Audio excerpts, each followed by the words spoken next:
Welcome. We are broadcasting live from the mothership. You are tuned in and listening to Starseed Energy Radio with your host Jonah Bolt. Starseed Energy Radio, where you can always tune in to hear the colors and see the music. Starseed Energy Radio goes live in 3, 2, 1.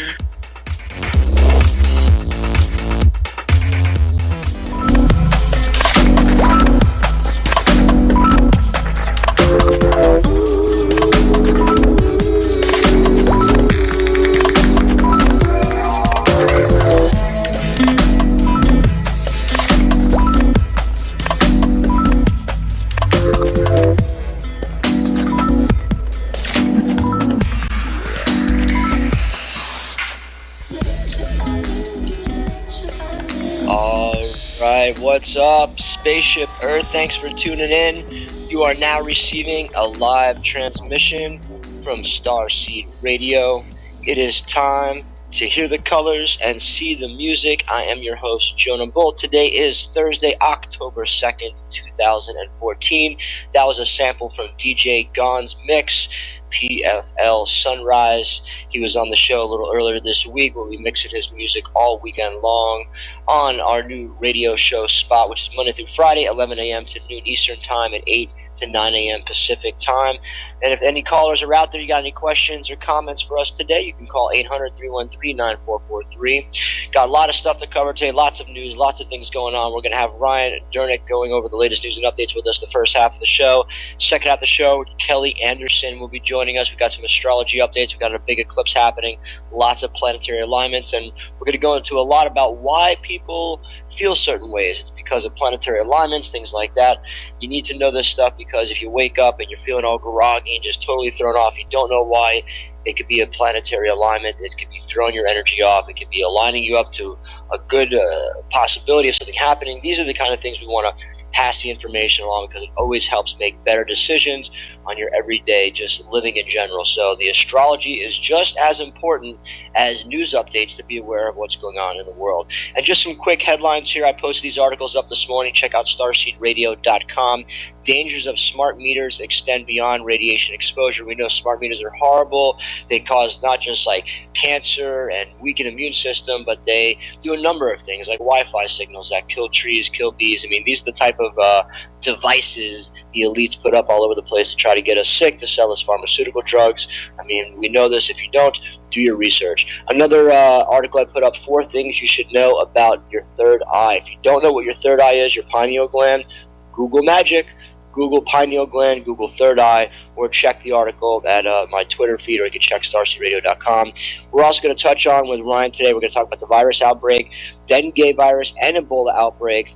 Lots of things going on. Chicago, we're going to touch on the ISIS. They're right around Baghdad. ISIS going on. Some earth changes, nothing too crazy. We're going to talk about the volcano eruption. And also we're going to talk a little bit about Hong Kong and the protests going off over there. And with that, we will bring on Mr. Ryan Matthew Dernick. Ryan, how's it going this morning? Very well, Jonah. How are you doing this morning?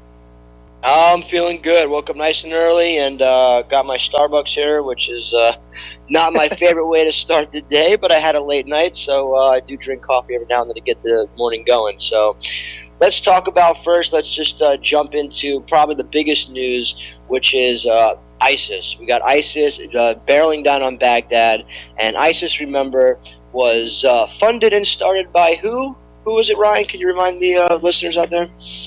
Oh, ISIS, yeah. ISIS was started, it was basically a spin-off, if you will, of Al-Qaeda, but a lot of people are losing in translation thinking that they're totally two different entities when their ultimate goal is actually the same. So essentially they're a spin-off, if you will, but it's basically because of all the bombing that has been going on in the area. You could say that in a way we've caused ISIS to gain momentum by doing the drone strikes. Well, not just cause them, but I was also referring to in Syria months back, who gave ISIS money, who gave ISIS guns, who gave ISIS training? We did. We did! The USA! We did. All right. That's right. And who left all our tanks and artillery, and who left all this beautiful stuff laying there? We left all the ammunition. Yeah. You know, we're good guys. We like to help them out. And listen, we know this is planned. I mean, you know damn well they could have sent in 5,000 troops weeks ago, a month ago, to secure Baghdad. I mean, they got aircraft carriers, they got troops, all over the scene down there. They know exactly well what's going on. They want ISIS to go to Baghdad. They want ISIS to take over. This is what they want. Exactly. And to this date, ISIS has actually purged out 150,000 refugees into neighboring Turkey. So you have a displacement of so many people that's continuing. And on top of that, you have the bombings that are going on, these coalition bombings. And in news a couple days ago, they said the bombings aren't working. The fighting Syrian army that's helping us, the FSA, they say, yo, you're bombing us. Like, make sure you're hitting the right targets. And that's right. I saw that. When people realize when we do like these targeted bombings, we're sending in fighter jets, man. They're dropping big bombs. They're taking out not just the car of terrorists rolling down the road. They're taking out the road, the buildings all around there. They're taking out the whole city block. They're dropping uranium-rich mega bombs off fighter jets. And this goes into like Syria, what happened with the suicide bomber a couple days ago or yesterday, walked in and blew himself up outside a school. I mean, this is just they killed 30 people, predominantly children, at a school, and it was before the actual initial bombing. They had a suicide bomber detonate himself, and then a car bomb was detonated outside, just to make sure, that everything was taken care of in regards to inflicting the most terror. I wish I could really talk on the air how I really feel about them. They're a bunch of, I know. you know what? It's just, who's going to go do something like that and blow up, it's like, a bunch of kids. I mean, basically, the U.S. knows what's going on. They know ISIS is going to destabilize the region because, hey, we've been doing this for years now. We're destabilizing Pakistan, Yemen, Syria, Iraq, Afghanistan. Yep. I mean, the list goes on and on. Oh, and then, of course, don't forget, all the Al-Qaeda cells. And what happened in Libya? Oh, yeah, we're going to free the Libyan people. What happened in Libya? We bombed the crap out of them. 50 to 60,000 civilians died. Exactly. And then Hillary goes on the news and says, oh, we were successful and no civilians died. I mean, it's just total propaganda bullshit. Exactly. And what's happening in Libya right now? Who's controlling Libya? Al-Qaeda! Al-Qaeda! Of course, yeah, we're going to liberate the people. No, and then if you go back... Let's put Al-Qaeda in the government. Yeah, and then you have... And Somalia. Remember, if you go back here, you have the number 2 head of Al-Qaeda dying at the Pentagon. Oh, of course. So you can't forget that. That's like putting the ex-Monsanto vice president in charge of our Food and Drug Administration.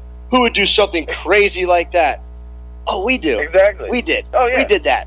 I mean, the writing is all over the wall everywhere of how backwards and just crazy the world really is in terms of the superpowers and what they're doing. They know full on well what's going on. Everybody needs to understand these are controlled. This is a controlled turn by the elite, by the banks to really stress and strap the people down. I mean, wars, the economy, the money, everything is rigged. Everything is set like that. Yeah. Go ahead, Ryan. Definitely. And then aside from that, we have other news in regards to shootings in the United States. Over the last weekend, if you missed it, 5 dead, 40 were wounded in shootings in and around the Chicago area. And we all know why that happened. And unfortunately, out of the 5 dead, there was a 13-year-old that was killed, a boy. And what's going on there? Why are there so many shootings? Why are there so many muggings in that area, and as well in New York? Because they have a gun ban in those cities. Those are UN platform cities, test cities, to see how it will be when they take everyone's guns away. That's right. That's right. And hold on right there, Ryan. We got lots more news to cover. We're going to take a quick commercial break. Here's some more DJ Gon Mix. When we get back, let's talk a little bit more about the Earth changes and also now the Ebola outbreak and Hong Kong. So hang on right there. Right back after these messages.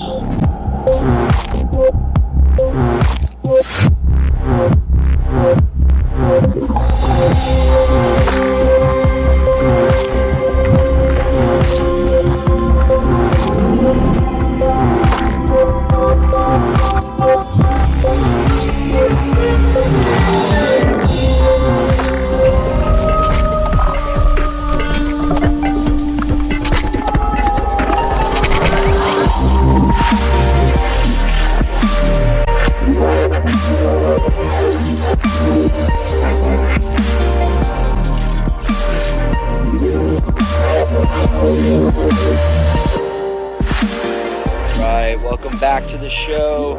You are now listening to Starseed Radio. We're joined by Ryan Dernick from BellwetherPost.com, going over the latest news and updates. So, Ryan, we talked about ISIS, what's going on. We all know that this, the CIA, the U.S. government is not only probably mostly all of it behind it. I'm sure there's other countries that are involved, but they're orchestrating this. This is planned. Yeah. We funded ISIS. We funded Al Qaeda. Yeah. We started it. I mean, they know what's going on. This is just. And the Saudis also have a hold on ISIS as well, and are helping as well. They say that there's a bunch of miscellaneous anonymous donors that they don't know how they're getting all their funding.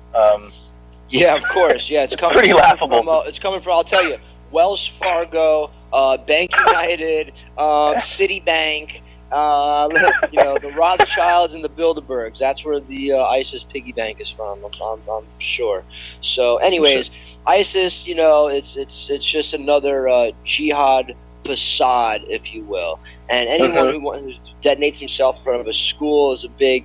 I'm not even going to say it on the airwaves, but anyways, moving on. Let's move on to talk about Chicago. We talked about ISIS. Now we have this dengue virus outbreak. And dengue, for people that don't know, there's all different versions of it. I live in Costa Rica, and that's why I'm here in Florida, actually, is because a few months ago we had an outbreak in Santa Teresa, where I live in Costa Rica, and we had over 200 people in our town sick, and there's only 1,000 people in the town I live in. You're talking over 20% of the population got sick. I mean, the city came out to the house where I'm at. They tested the bamboo. It was all positive, and I boogied out of there, and it's now spread all over. So tell us about this dengue virus, where it's... Yeah, it's a variation of the dengue virus, also called Gunya virus and the Zika virus, and they're spread by the bite of an infected mosquito. And so essentially the name chikungunya, it basically is an African name meaning to become contorted, because it causes rigidity in the joints, and those are just some of the symptoms that you can have. You can also have a fever as well.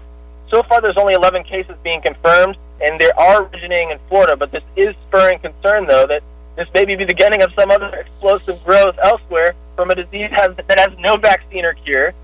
And patients, again, who contract this will have joint swelling, fever, pain, headache, rash for about a week. But some of the symptoms actually can last for a month or more, Jonah, according to the Centers for Disease Control and Prevention. And, the CDC, we're really hearing about them more and more, especially with the Ebola outbreak.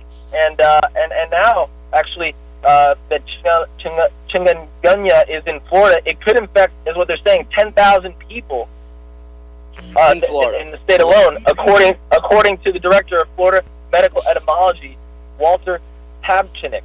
And so basically he's saying that more than 700,000 people, for instance, are suspected of being infected with the virus in South America, Central America, and the Caribbean since it appeared there originally, according to the Pan American Health Organization. Then on to other news, the Ebola outbreak we heard yesterday and the day before. Oh, there's a possibility of an individual that has contracted Ebola. And possibility. Now it's confirmed. And now we find out this individual has come into contact with 80 other people that now are under suspected possible being infected with the disease. This is the gentleman in Texas who's not even from Texas. He's from Liberia. Okay? And so basically what's going on here is that Thomas Eric Duncan is the individual identified by the AP as the victim of the often fatal virus of Ebola.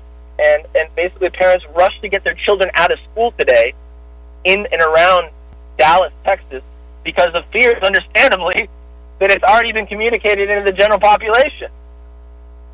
So it's definitely rising, even though yesterday the CDC director said, don't worry, we got this checked, okay? We're going to keep this under wraps. And now it's snowballing, and you're seeing that more and more people affected. And again, what we said yesterday, that the recycling of air in the cabins of planes, this gentleman was wildly vomiting at certain points. So what it says to me is he contacted and possibly communicated that to many more people, which they're probably going to trace. And it's going to become much more revealed later on, possibly today or tomorrow, how many more people have came in contact with this gentleman.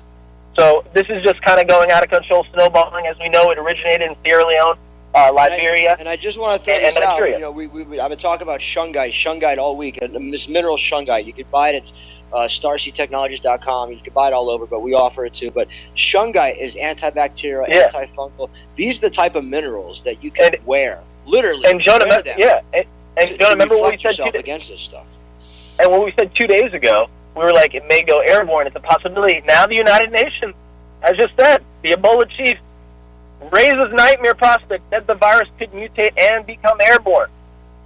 This just came out literally in the last couple of minutes in a press conference. So the longer it moves between human hosts, the greater possibility of mutation. And they've actually done test studies, if you read about it, lab studies, where they have different animals in close proximity to one another. They have pigs in close proximity with monkeys and separated by a grate. What happens? The pigs with Ebola, they transmit it to the monkeys, and they die. So now that it's gone airborne, I mean, this takes us to... No, it's not airborne, but it's the potential for it to go airborne. It is the collective consciousness. The United Nations Ebola chief has raised the nightmare prospect of the possibility of it going airborne, but right now it has not gone airborne yet. But when you have more and more people that are afflicted with it in close proximity, you can transmit it because you're expectorating or aren't there some strains that they have found in Liberia that have gone airborne? There are some strains that have gone airborne, but it proximally or very immediately close to where there's a large clusters of people that are afflicted with the virus itself. Gotcha. And then aside from that, what else is going on? Japan's Mount Ontake. It now is the death toll's up to 48, and they said the GS said actually there's volcanoes in the United States that people like to climb on too that are all also vulnerable. Mount St. Helens, which erupted in the 80s. Also, you have Mount Rainier in Tacoma in Washington, outside of Seattle, which would affect a large metropolitan centers if it were to erupt. Aside from affecting climbers, and so these are just as things keep increasing in regards to seismicity and volcanology. There's just things you got to keep abreast of and constantly Google and do your own research and know what's going on. Be conscious, because it's all about a collective adoration of consciousness going and transcending to a higher level of harmony, and that's really what it's all about. So even though we're talking about scientific... And that's why we talk about it. It's not to put fear. It's not to be like, oh my God, Ebola outbreak, everyone freak out. It's to be aware of it, because you have to be aware of these problems to stop the problems. If you're not aware of it, we can't collectively stop it. You know, if we ignore ISIS and we ignore all this stuff that's going on, we don't talk about it. And how are we going to? You can't stop something you don't know about. You can't put energy. You can't send light. You can't send love to something you're not aware of. You can't be like, oh, I don't want to hear about it. It lowers my vibration. Well, guess what? The vibration of the whole planet right now is pretty damn low. So why don't you, stop at the pity party, take off your pity party hat, get out there, open your mouth, make a sign, spread some truth, and get involved with something, man. It's like, that's what's going on. People are sitting there watching American stars. You know, the nation's been going down the tubes for years now, past Obama, past Bush. We're talking because of pacifism. It's pacifism. Really, we got to be consumerism too. I mean, Americans filled with consumers. They want to consume everything. Consumption is crazy here. You know, it's time for people to shut the TVs off, get involved, spread the word, and become active. Flood Wall. Get active. Flood Wall Street, like they did in New York just days ago, where they were almost about a week ago, where they were protesting and trying to say, listen, we have to have change. These corporations are the reason not only that they're too big to jail, not too big to fail, but that they've also extorted the American people's trust and are damaging the environment, and they are the ones responsible, not the American people. Well, Flood Wall Street, we support them as well. Ryan, thanks again for the latest news and updates. We'll have you back on tomorrow, so beware out there. No fear. Spread the light and love, brother. Thank you. And check out bellwetherpost.com. We'll be right back with some astrology updates. Have a great day, Ryan.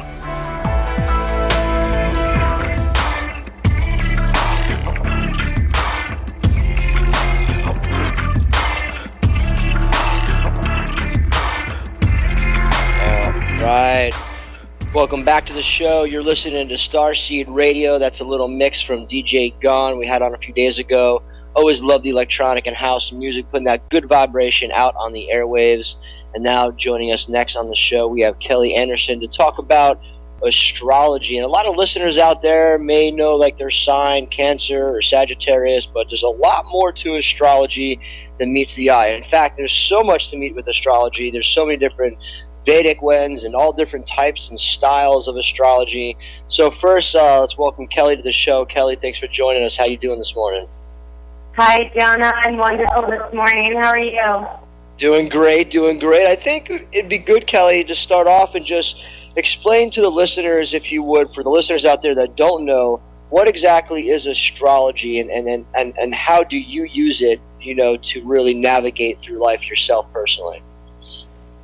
Well, astrology for me is a process of knowing ourselves and understanding the world in which we live in. It's a way in which to view the world and understand what kind of energies just are present. Essentially, if we get to learn what's present in our lives, then we can kind of take control of the astrological aspects that are happening no matter what. So it's kind of a way of empowerment, of working with what you've got. I like to look at it like maybe some of your listeners have seen that illustration that has been posted up online recently of actually how our solar system is moving through space. And because of the spiral that we're always going in, it's this continuous portal I see that we're moving through, and the way the planets move around us and the locations that they inhabit around us all represent different archetypes of things that are just happening in our planet right now.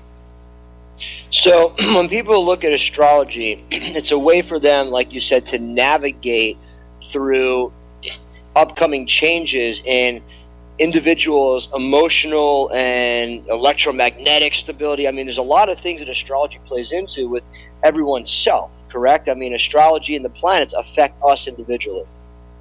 Yeah, for instance, right now what's happening is the planets are bringing us this really potent energy of transformation. They're saying that this is the energy that is going to be present in our world right now. And essentially, a lot of people who might not pay attention to astrology or might not be proactive about working with their lives, then will become victims to the energy of transformation. They're not looking around to see what they can be transforming in their lives, how they can meet this energy head on. Pluto represents transformation, and they say when Pluto shows up on your doorstep, you don't take Pluto aside. You know, you bring Pluto the energy that it wants, and then essentially you're able to use your planet. You're able to use the energy that is present instead of allowing it to just work you.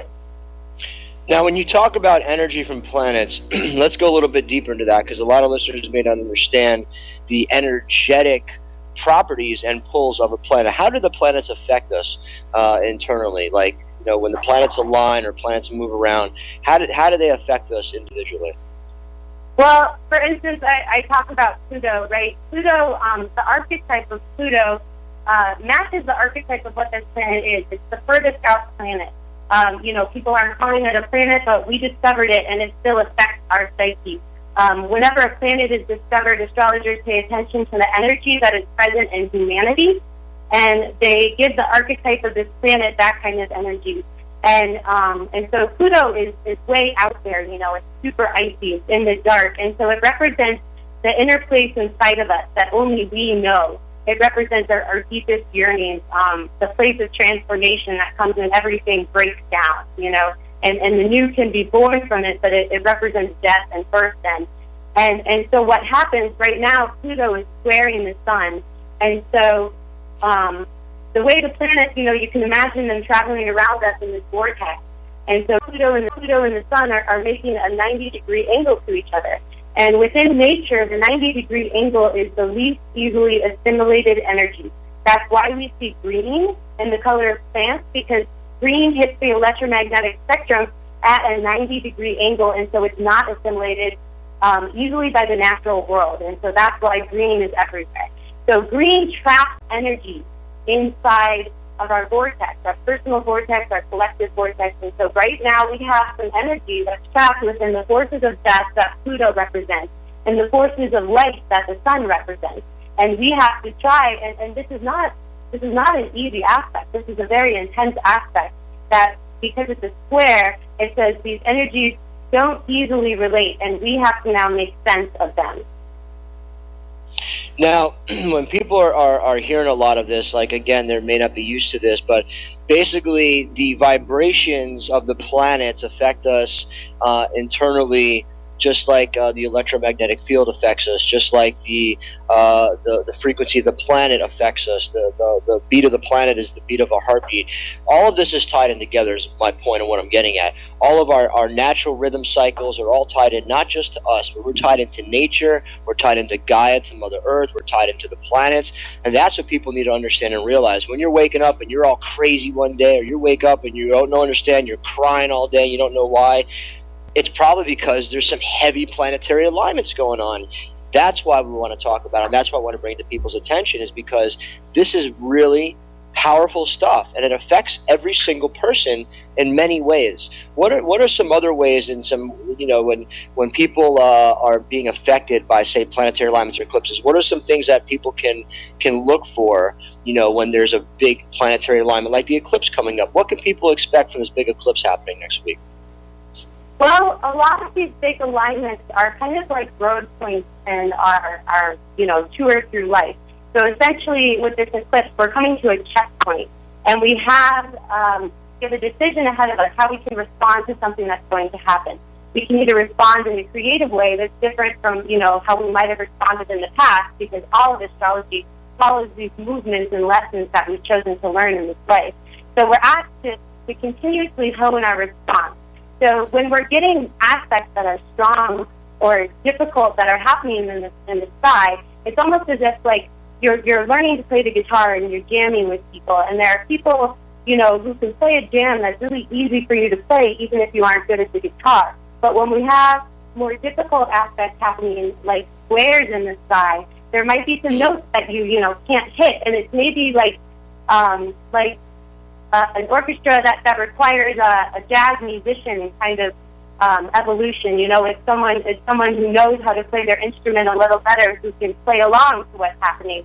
And until you can get practice at your responses to life and get honed at your instrument of responding to life, then you won't necessarily be able to harvest these difficult aspects to their greatest potential. And when we say, we have aspects like Pluto present, and these are difficult transformational aspects, these are also the most powerful aspects that we can use and utilize in making our new world and making our dreams come true, because the aspects of transformation in astrology are directly related more than anything to the aspects of manifestation in this physical reality. So I believe it is our responsibility as awake individuals, as conscious individuals, to say, okay, what's happening right now? How can we use our body as an instrument or a tool to be present with what's happening right now to create from in a responsible way? I think that's a important, not just question, but important for people, listeners out there, to explore for themselves. Because when we talk about this stuff, Kelly, we talk about from your own experience, my own experience. But when we talk to the listeners like we're doing right now, all the listeners need to have their own experience to really understand what we're talking about with energies and planetary alignments and eclipses, which is why it's so important to learn this stuff and pay attention to this stuff. One of my first awakenings was really getting an astrology reading, and this astrologer, by doing just my birth date and putting it in the computer, this guy told me every major event that happened in my life, everything. It blew my mind. I was like, how can some guy punch in my my date of birth into a computer and tell me every major event in my life and everything? And that 6 years ago was one of the first instances that I experienced a knowing that, hey, there's something else going on here, because there's no way this guy could know all these facts and everything about my life when I just met him. He doesn't even know my name yet. So these are the type of things that we want to teach people, because this information, this knowledge is ancient. Everyone read the stars. Everybody knew this. All the tribes, all the indigenous people. So this is not some new thing we're inventing or something we're making up. We are relearning. We're remembering the ancient knowledge of astrology. So with that, we're going to take a quick commercial break, Kelly, and when we get back, we'll see if we can take some callers. Any callers out there, you can call the station, and we'll answer any questions you got. 800-313-9443. Kelly, hang on right there. We'll be right back after these commercials.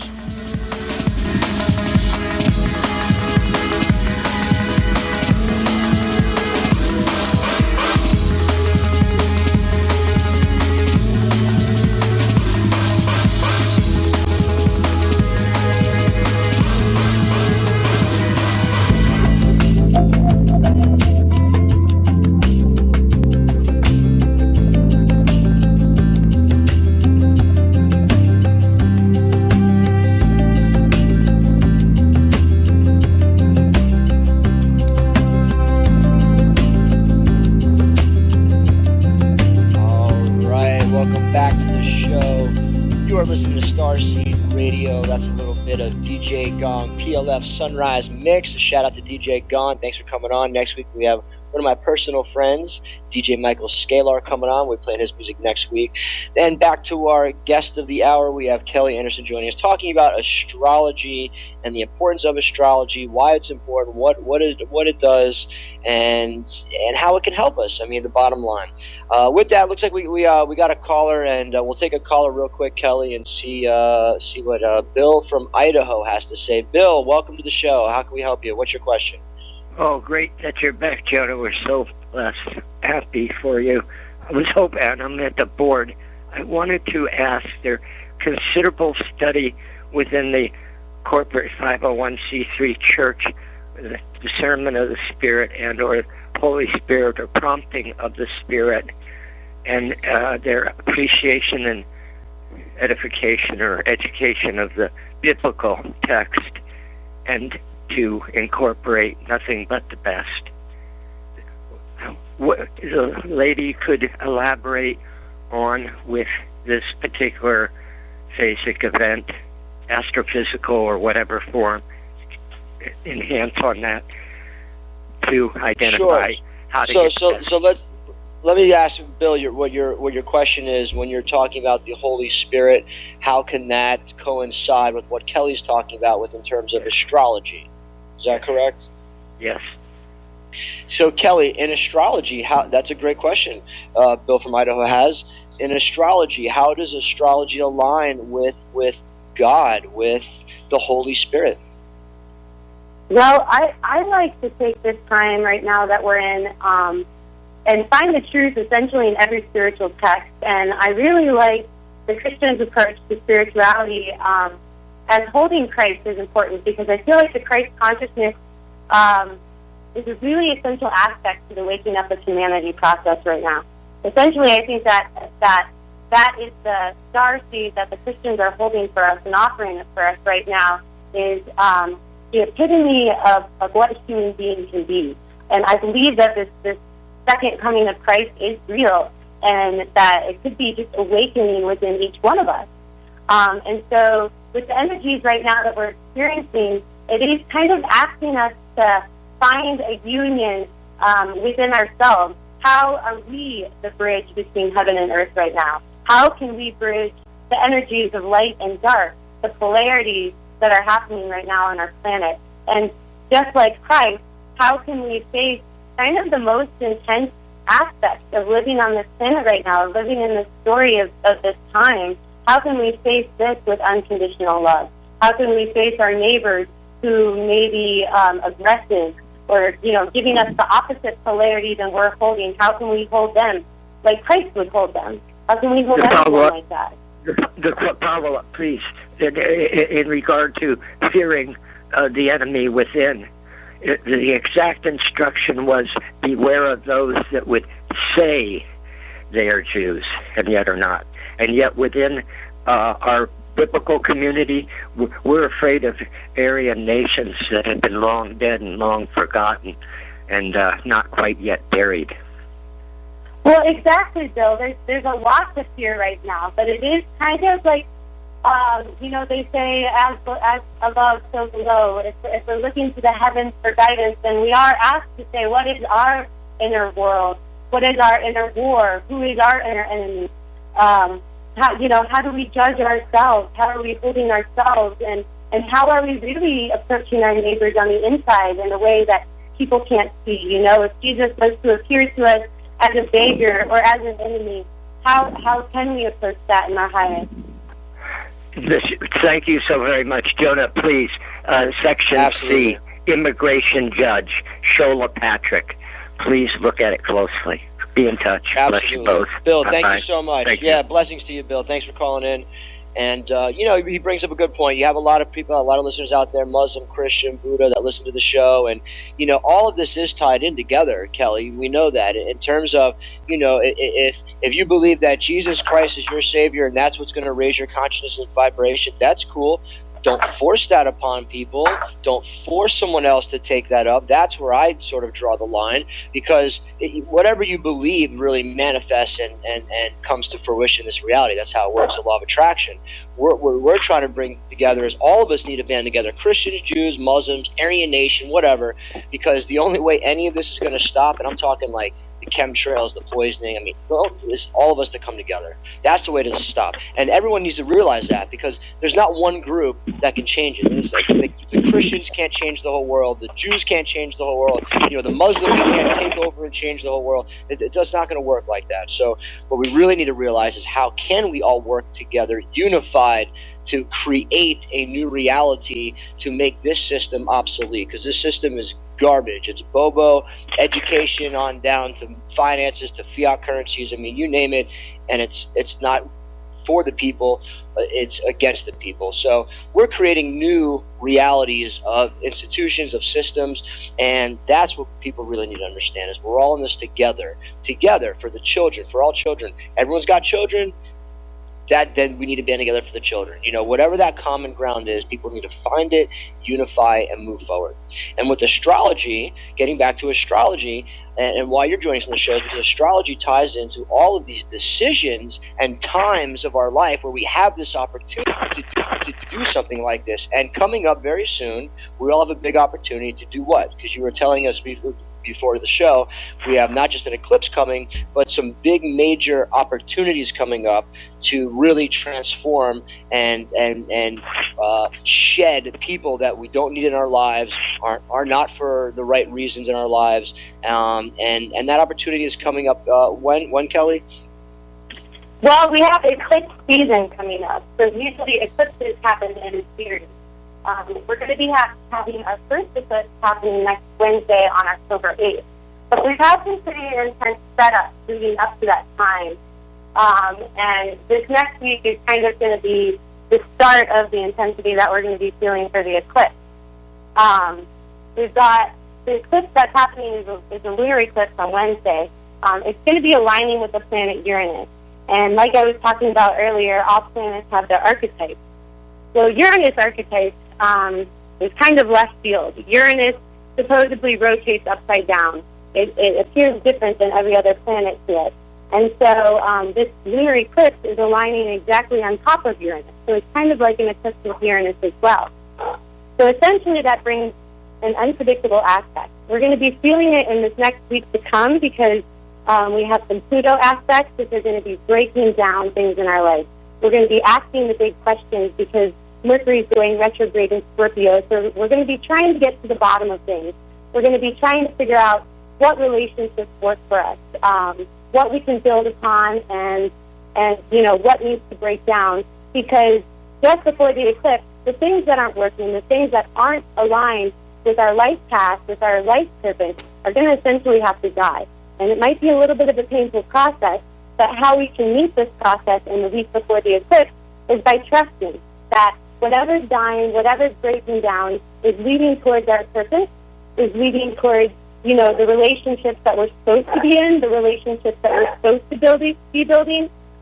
This next week with the eclipse on October 8th, it's like super fate time. It's relationships that you need will be put in front of you. And when you get a yes about something, you need to go with that yes, and if there's not a clear yes, then it's a no. And so in this week to come, it's going to be, a time when a lot of things that might have been unclear to us are going to become clear.